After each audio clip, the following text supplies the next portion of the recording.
Kalau memang Yesus itu Tuhan, kenapa kok datang belakangan? Terus Tuhannya Nabi Adam sampai Adam Idris Nuh Soleh sampai Nabi ke-23 itu siapa Tuhannya? Memang cul-culan ngadeg dewe. Dalam Islam, kita sudah terbiasa bahwa di akhir kajian selalu ada sesi tanya jawab. Tujuannya agar para jamaah benar-benar memahami apa yang disampaikan, sehingga tidak pulang dalam keadaan bingung atau menyimpan keraguan. Nah, pada kesempatan kali ini, ada seorang pendeta yang justru berbicara dengan cukup jujur. Ia mengakui bahwa sebenarnya ada beberapa pertanyaan yang seharusnya tidak ditanyakan.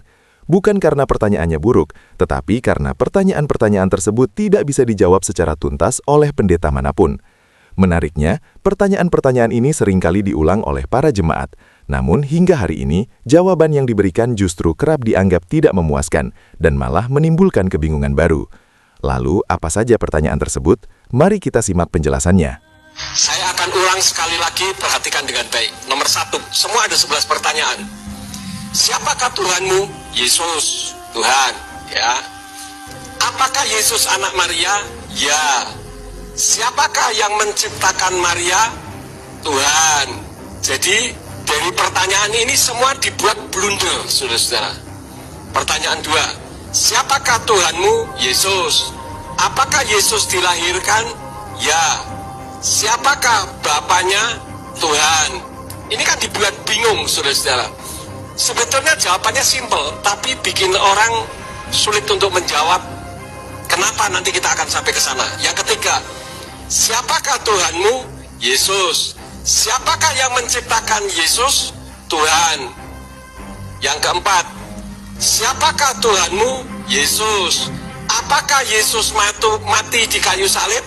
Ya. Siapakah yang mencabut nama Yesus? Tuhan. Yang kelima, siapakah Tuhanmu? Yesus. Apakah Yesus utusan Tuhan? Ya. Siapakah yang mengutus Yesus? Tuhan. Yang keenam, siapakah Tuhanmu? Yesus. Apakah Yesus menyembah Tuhan? Ya. Siapakah yang disembah Yesus? Tuhan. Yang ketujuh, siapakah Tuhanmu? Yesus. Apakah Yesus berdoa? Ya. Kepada siapa Yesus berdoa? Kepada Tuhan. Yang kedelapan, siapa Tuhanmu? Yesus. Apakah Tuhan berawal? Tidak. Siapakah yang lahir tanggal 25 Desember? Yesus. Apakah Tuhan mati? Tentu tidak. Siapa yang mati di tiang palang? Yesus. Nomor 9. Siapakah Tuhanmu? Yesus. Di manakah Yesus sekarang? Duduk di sebelah kanan Tuhan. Siapakah yang duduk di sebelah kirinya? Tuhan. Berarti Tuhan ada berapa? Hah, ya iya juga ya. Itu jawaban-jawaban semuanya. Yang nomor 10. Lalu siapakah Tuhanmu? Yesus. Apakah Yesus menyembah Tuhan? Ya. Siapakah yang disembah Yesus? Tuhan. 11. Siapakah Tuhanmu? Yesus. Apakah Yesus tahu hari kiamat? Tidak. Siapakah yang tahu hari kiamat? Tuhan. Jadi apakah Yesus Tuhan? Kata pendeta, imani saja. Jadi dari pertanyaan ini semua dibuat blunder. Ini kan dibuat bingung, saudara-saudara. Yesus diutus Allah, yes, tetapi Yesus bukan utusan. Bingung-bingung. Begini ceritanya ini. Begini ya. Oke. Yalah jelek-jelek nggak apa-apa lah ya. Oke. Yang penting ini Allah Bapa, ini Allah Anak, ini Allah Roh Kudus. Ketiga. Ketiganya ini satu kesatuan. Tapi tidak boleh dipisah-pisahkan. Tapi tidak boleh juga jadi esa begini. Harus Allah Bapa, Allah Anak, Allah Roh Kudus. Haleluya. Jadi satu Tuhan, tiga kepribadian dalam satu kesatuan, yang ketiganya tidak boleh dipisahkan, tapi juga tidak boleh dijadikan satu begini. Nggak boleh, dia harus Allah Bapa, Allah Anak, Allah Roh Kudus, nempel-nempel.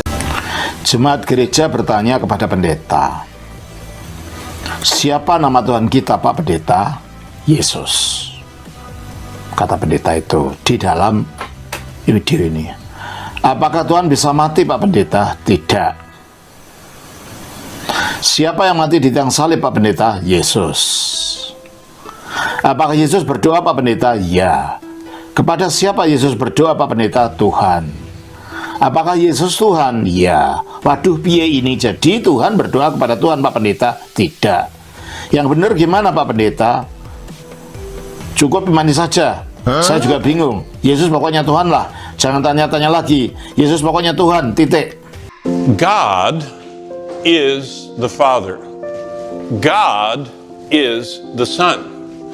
God is the Holy Spirit. But the Son is not the Holy Spirit. They're two separate persons. The Son is not the Father. They're two separate persons. The Father is not the Holy Spirit. I love this drawing. This is from Wayne Grudem. Iya, tapi kok Anda langsung ke situ sih? Loh, kan saya dengar kesaksian Bu Handayani barusan tadi. Dia ketemu Tuhan pakai kolor katanya. Jadi saya nanya dong. Saya seperti mimpi tapi tidak mimpi. Saya kok melihat awan. Tiba-tiba dari awan itu muncul kaki. Kaki yang begitu kotor. Tiba-tiba dari awan itu utuh satu badan. Kotor sekali. Dia pakai kolor. Kalau kitab Injil itu suci, di mana kesucian kitab yang Tuhan turunkan kepada kami umatnya? Tolong jawab. Ingin rasanya saya mengerti kitab Injil kami itu suci. Yang kedua, saya cuma mau tahu di dalam kitab Injil, apakah ada atau memang tidak ada yang kitab Injil kami ini katakan tentang Tuhan Yesus Kristus itu adalah Tuhan alam semesta. Tolong jawabnya, jangan mengambang, fokus dengan pertanyaan saya. Karena saya pribadi sangat malu dan bingung karena Muslim selalu berikan soal pertanyaan itu dan saya tidak pernah bisa menjawab. Pertanyaan dua-duanya itu pertanyaan bukan pertanyaan orang Kristen. Sekalipun penanya yang pertama mengaku Kristen. Jelas itu bukan pertanyaan orang Kristen. Karena apa? Tidak pernah ada terminologi kitab Injil turun itu dalam agama Kristen. Yang turun itu adalah Yesus. Injil itu bukan buku yang turun dari langit. Jadi gini Kak Dondi, waktu itu kan ada pertanyaan yang mengganjal di hati kan. Saya tanya ke mama saya, nah itu Yesus itu Tuhan apa Nabi? Kan gitu. Tapi jawaban mama itu ya bisa dibilang nggak sesuai dengan harapan saya. Jawabannya nggak memuaskan. Terus nggak tanya ke pamannya yang jadi pendeta gitu? Ada pertanyaan itu yang nggak bisa, juga nggak bisa dijawab juga. Sama pamannya? Sama paman. Waktu itu ditinggal pergi gitu aja. Ingat pertanyaannya apa, ingat nggak? Udah 30 tahun lebih ini. Ya Yohanes berapa ya? Yohanes 7, Yohanes 16. 7. Oh, yang ajaranku bukan berasal dari aku gitu ya? Tapi dari yang mengutus aku gitu ya? Iya betul. Dijawabnya gimana? Nggak dijawab sama sekali. Loh? Jadi ditinggal pergi sambil ya gimana ya? Dicuekin? Ya dicuekin gitu aja.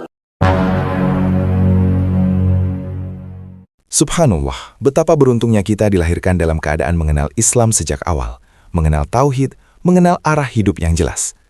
Ketahuilah, nikmat Islam adalah nikmat yang sangat besar dan patut benar-benar kita syukuri. Bayangkan kondisi sebagian orang di luar sana. Ada di antara mereka yang sebenarnya baik hatinya, jujur niatnya, bahkan tulus mencari kebenaran. Namun ketika mereka mulai melihat cahaya kebenaran itu, justru lingkungan di sekitarnya tidak mendukung. Keluarga, komunitas, dan pemahaman yang telah lama mengikat mereka membuat langkah menuju kebenaran terasa sangat berat. Apalagi hati manusia itu lemah. Ketika kebenaran sudah terlihat, tetapi situasi terus menarik kembali ke arah yang menyimpang, tidak sedikit yang akhirnya goyah, ragu, bahkan kembali terjebak dalam kebingungan yang sama. Disinilah kita semakin menyadari mengapa menjadi seorang Muslim adalah sebuah keberuntungan besar. Dalam Islam, setiap pertanyaan memiliki panduan, setiap keraguan diarahkan, bukan dibiarkan menggantung. Ajarannya jelas, tidak ambigu, tidak membingungkan, dan dibangun di atas dalil serta akal yang sehat. Dalam Islam bertanya tidak pernah dilarang. Bahkan Al-Quran berkali-kali mengajak manusia untuk berpikir, menalar, dan mencari kebenaran dengan jujur. Karena kebenaran sejati tidak takut diuji, tidak takut dipertanyakan.